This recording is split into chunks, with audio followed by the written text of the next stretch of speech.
Assalamualaikum, salam sejahtera buat semua. Kembali lagi di channel Kisah Alam Maya. Harap kepada pendengar semua sihat-sihat saja. Dan semoga diberikan kesihatan yang baik dan juga dipermudahkan segala urusan. Jadi, seperti biasa, pada video kali ini kita akan kongsikan cerita seram mengenai tentang kisah saka harimau. Sebelum kita nak teruskan cerita ni, terima kasih kepada yang telah subscribe channel Kisah Alam Maya.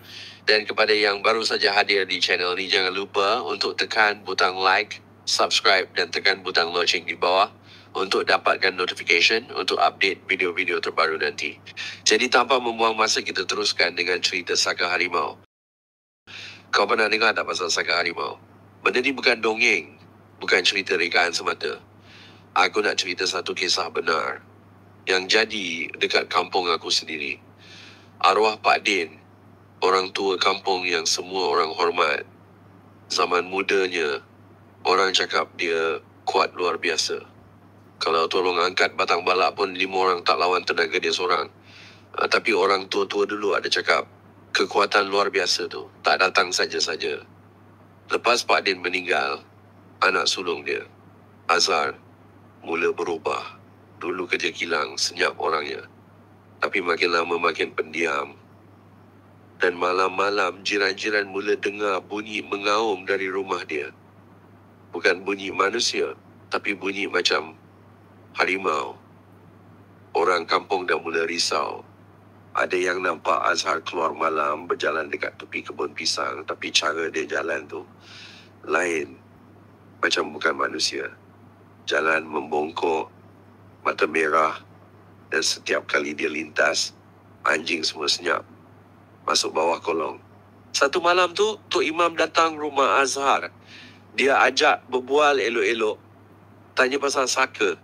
Azhar diam je, tapi Tok Imam kata mata dia lain. Bukan macam orang yang waras. Hitam gelap. Macam tengok terus dalam hutan yang tak ada hujung. Beberapa malam lepas tu, satu lembu peliharaan orang kampung kena sembelih. Ya, tapi bukan sembelih biasa. Dikerat bersih. Ya, tak tinggal darah. Ya, macam kerja binatang tapi licin sangat. Tok Batin dari kampung sebelah datang dan dia cuma cakap satu benda. Saka dah lepas. Rupanya, Pak Din tak sempat serah balik saka tu masa dia nazak. Saka tu merayau dan bila dia nampak darah daging Pak Din, Azhar, dia tumpang badan tu.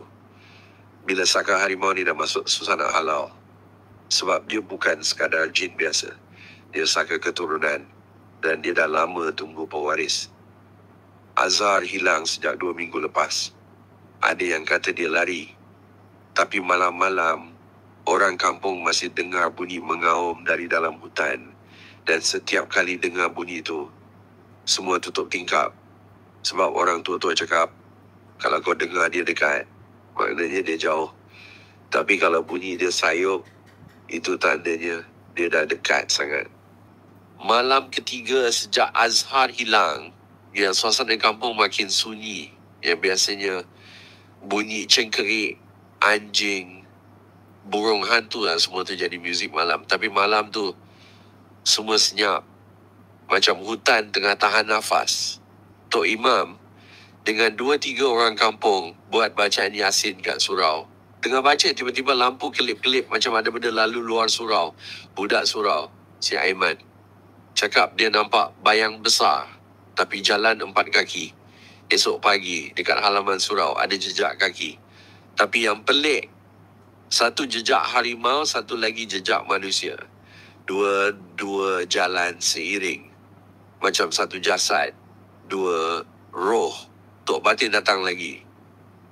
Dia bawa seikat daun, minyak dan sekepal tanah liat yang dia kata dari tanah asal saka tu dilepaskan.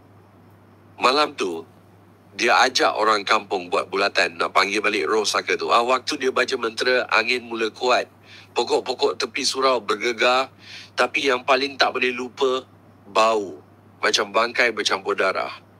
Tok Batin tiba-tiba berhenti dan dia tengok tepat kat satu penjuru hutan. Dia tengah tengok kita, dia cakap. Tapi bukan Azhar. Ini bukan dia lagi. Ini harimau dia. Tak sempat habis majlis, seekor kambing hilang. Esoknya, dijumpai tergantung atas pokok Macam ada tangan yang sangkutkan. Siapa pernah dengar harimau panjat pokok tinggi dan sangkut mangsa elok-elok? Tok Imam kata, selagi saka tu tak diserah atau ditamatkan, dia akan cari waris seterusnya. Kalau Azhar tak kuat, dia akan jadi penuh harimau. Dan bila tu jadi, dia bukan akan tinggal dalam hutan lagi. Dia akan balik rumah. Aku mula faham satu perkara.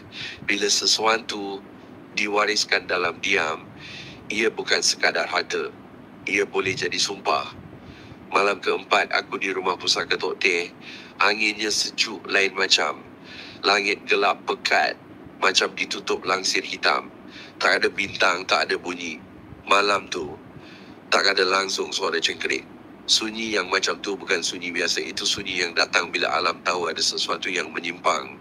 Aku duduk di beranda, rokok di tangan tak sempat dihisap. Hanya berbara dalam kepala aku. Masih terngiang apa yang Azhar sebut siang tadi. Aku rasa, Din, benda tu belum habis dengan kau. Mata dia masa tu macam orang yang dah lama tak tidur. Merah, cengkung. Tapi dia tak cerita lebih. Lepas cakap tu, dia terus balik. Dia jalan pun macam berat sangat kaki dia. Aku masuk semula ke dalam rumah. Lepas azan isyak berkumandang dari surau hujung kampung. Suara tu sayup. Dan bila habis saja laungan azan terakhir, aku dengar satu bunyi. Seretan.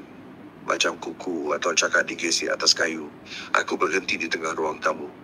Bunyi itu datang dari loteng atas rumah. Loteng yang Tok Teh larang aku naik sejak aku kecil. Dulu dia cakap tempat tu tak elok. Banyak simpanan lama. Tapi sekarang Tok Teh dah tak ada. Dan bunyi itu malam ni buat aku naik juga. Tangga kayu ke loteng dah lama tak digunakan. Bunyi berkeriuk setiap kali aku pijak. Debu tebal dan hawa di atas tu rasa sempit padahal ruang dia luas. Ada satu kotak kayu lama di hujung ruang. Berbalut kain putih dan atas kain tu ada kesan merah gelap. Macam darah yang dah bertahun. Aku tak sempat nak buka sebab masa aku dekati kotak tu aku bau sesuatu. Bau hanyir. Macam daging mentah yang dah basi. Dan bau tu tak datang dari kotak. Ia datang dari belakang aku. Aku pusing perlahan. Dalam cahaya samar tu aku nampak sepasang mata kuning bersinar. Tak berkelip. Tak bergerak. Tapi aku tahu dia tengok aku. Tubuhnya sama dalam gelap. Tapi bentuknya jelas. Besar. Membongkok. Dan setiap kali dia tarik nafas, dada dia naik turun perlahan macam tengah tahan geram. Harimau. Tapi bukan harimau biasa. Bentuk dia macam bayang. Tapi padat. Real. Kuku panjang. Lidah terjelir. Mata bersinar. Tapi lebih daripada tu, aku rasa dia tengah kenal pasti aku. Macam dia tengah nilai aku ni sesuai atau tak. Aku tak boleh bergerak. Tapi suara dalam kepala aku kedengaran perlahan. Kau darah dia. Kau daging dia. Aku ditanam dengan janji. Sekarang janji itu belum ditepati. Aku tarik nafas. Lidah aku keluh. Tapi hati aku jerit. Apa yang Tok Teh tinggalkan pada aku? Apa yang dia buat sampai makhluk macam ni datang cari aku? Tiba-tiba suara tu hilang. Bayang harimau tu lenyap. Seolah-olah ditarik ke dalam kegelapan. Tapi masa aku pusing nak turun dari loteng, aku nampak bekas cakar di dinding kayu. 5 garisan panjang dalam dan baru. Dan di bawahnya tertera tulisan, belum selesai Mel. Esoknya, aku pergi rumah Azhar. Aku tahu dia tahu lebih banyak dari yang dia cerita. Tapi bila aku sampai rumah dia kosong, pintu terbuka. Cawan atas meja masih ada air seolah-olah dia baru keluar. Tapi atas meja ada satu sampul surat. Tak beralamat, tak bertanda.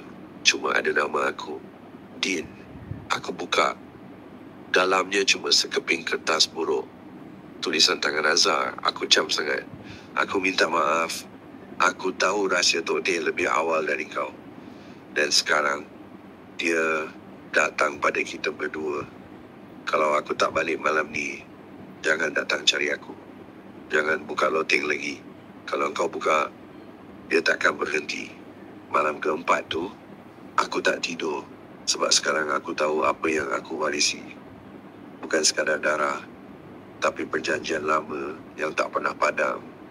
Dan sekarang saka tu nak tahun baru.